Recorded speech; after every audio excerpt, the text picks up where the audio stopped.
Olá! A Câmara dos Deputados aprovou a inclusão do nome do ex-presidente João Goulart no livro dos heróis da pátria. Jango, como era conhecido, morreu em 1976, aos 57 anos, enquanto estava no exílio na Argentina. O livro dos heróis fica guardado no Panteão da Pátria e da Liberdade Tancredo Neves, que fica na Praça dos Três Poderes, em Brasília. Quem vai dar mais detalhes sobre a proposta é o autor, deputado Pompeu de Matos, do PDT do Rio Grande do Sul. Bem-vindo, deputado. Obrigado por vir aqui conversar com a gente sobre essa proposta. Obrigado, Regina. Me honra muito ter a oportunidade de apresentar um projeto dessa magnitude, dessa grandeza, para indicar João Belchior Marques Goulart como herói da pátria, que, aliás, merecidamente, por toda a sua memória, por toda a sua trajetória, seu passado de glória, e que há de inspirar a nação brasileira para um futuro de vitórias. Veja bem, o Jango são-borgense, gaúcho são-borgense, lá das barrancas do Rio Uruguai, da onde eu venho também, ali daquele chão missioneiro. Foi deputado estadual constituinte no Rio Grande do Sul, deputado federal pelo Rio Grande do Sul, secretário de Estado do Rio Grande do Sul, depois foi vice-presidente, deputado federal e vice-presidente da República, vice primeiro do Juscelino Kubitschek. Sim. E depois reeleito vice-presidente do Jânio Quadros, que aliás era uma chapa onde o Jânio era presidente com um vice e o Jango era candidato a vice de uma outra chapa, mas na época podiam votar presidente de uma chapa. Sim, e vice da outra, não era casado o voto. E o Jango fez mais voto do que o Jânio Quadros e se elegeu vice-presidente da República. Com a renúncia do Jânio, ele acabou virando presidente da República. Não sem antes ter sido, por 5, 6 anos, presidente do Senado da República, porque o vice-presidente da República era também presidente do Senado. Então é toda uma história, e depois presidente da República, tentaram um golpe contra ele, o Brizola se levantou com a voz da legalidade, o Brizola era governador do Rio Grande, o Jango tomou posse, um parlamentarismo, né?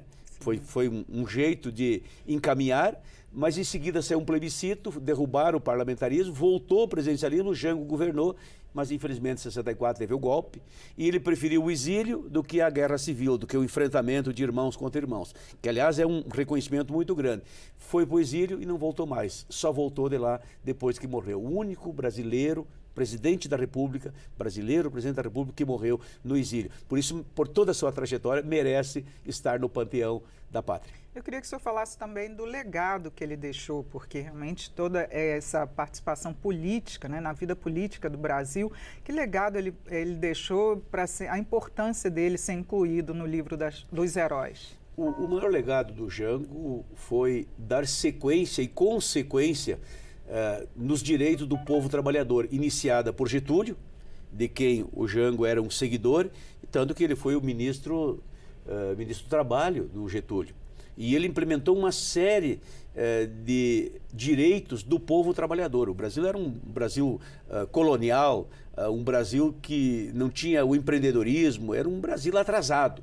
O Getúlio chamou esse Brasil para a linha de frente e o Jango organizou a classe trabalhadora. Tanto que era o homem mais popular do Brasil na época, e é por isso que a Casa do Povo, que é a Câmara dos Deputados, não podia negar a ele essa honraria, e eu não tenho dúvida que o legado dele talvez seja um dos legados mais importantes que um brasileiro possa ter dado ao seu país. Inclusive tem uma frase dele, a sua relação com o trabalhador, ele dizia que não troca nenhum trabalhador desse país por 100 dos granfinos arrumadinhos que tem por aí.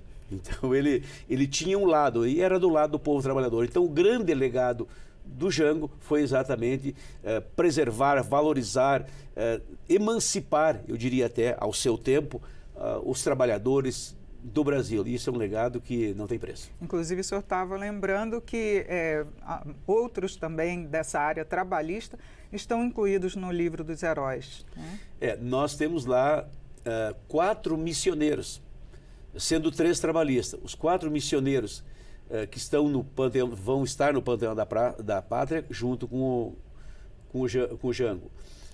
Brizola, primeiro Getúlio, sim. Brizola, Sepete Araju, Cepete Araju. Missioneiro, índio Cepete Araju, né? e agora João Belchior Marques Goulart, e ainda nós temos o Plácio de Castro, que é um gabrielense, que é missioneiro também, né? Marechal Plácio de Castro. Ou seja, nós temos agora com o Jango, nós vamos ter 50 heróis brasileiros, sendo que desses 50, 5 são gaúchos. Olha que coincidência. E tem um que não é gaúcho, mas é como se gaúcho fosse.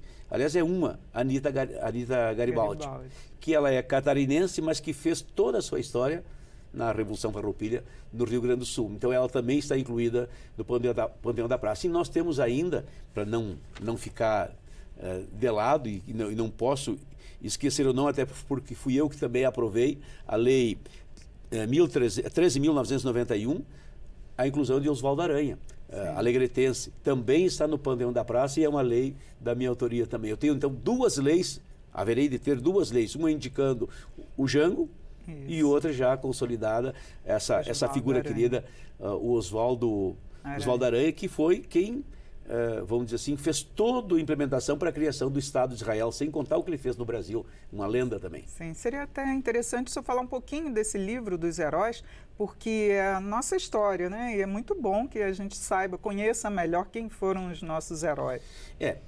Eu sempre digo assim, povo que não tem passado, não compreende o presente e não caminha para o futuro. Eu sei que as pessoas não vivem do passado, elas vivem com o passado, no presente e para o futuro.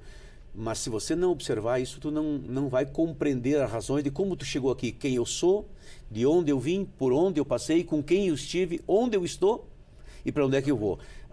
Muitas pessoas olham, por exemplo, as árvores, que é o símbolo da família, que é o símbolo das nossas trajetórias, tanto tem que a árvore genealógica, né? Então todo mundo olha a árvore, uns admiram o caule forte, outros admiram as folhas frondosas, bonitas, outros admiram as flores lindas, perfumadas, coloridas, outros se deliciam com os seus frutos, né? Cada um olha uma coisa, mas a maioria esquece das raízes, porque a raiz da árvore é que sustenta o caule e que faz com que as folhas sejam vivas, as flores perfumadas e os frutos deliciosos. Então, ali no livro do Panteão da Praça está a raiz da memória da história do Brasil. E esses 3 missioneiros, esses 3, como eu chamo de galos de rinha, Getúlio, Jango e Brizola, são daqueles que eles nunca dobraram a espinha, também nunca afrouxaram o garrão.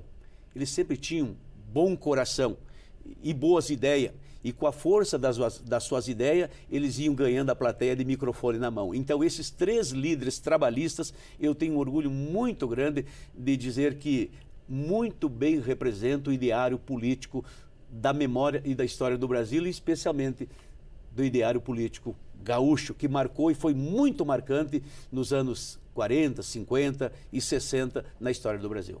Deputado, muito obrigada por sua participação aqui, contar sobre mais essa proposta aprovada na Câmara. Muito obrigado. Aprovado na Câmara, vai para o Senado, que é terminativo na Câmara, e vai virar lei, e nós vamos ver acontecer a entronação do nosso querido João Belchior Marques Goulart como herói da pátria, junto com Brizola e Getúlio Vargas.